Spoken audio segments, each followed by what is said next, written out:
সুস্মিতা লেনদার ছোট্ট বোন আমার আমি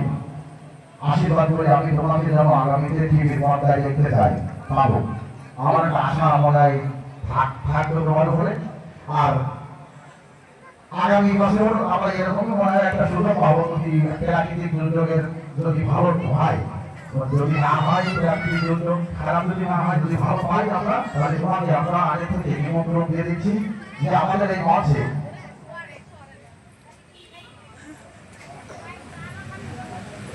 হ্যালো হ্যালো আসলে আমি কেন এই কেমন হয়েছে নুডলস? ভালো ভালো বাবা, ভালো ভালো ভালো তার গান ভালো গান আমাদের একটা মেয়ে আছে সে মেয়েটা ভুলে বাড়ি মেয়েটার বাড়ি গোয়ারবাড়া আমরা গোয়ারবাড়া থেকে নিয়ে আসছে আমার এই পরমেশ স্যার আমাদের ধরে ছেলে বর্মা জাতীয় বিদ্যালয়ের শিক্ষক তারই ছাত্রী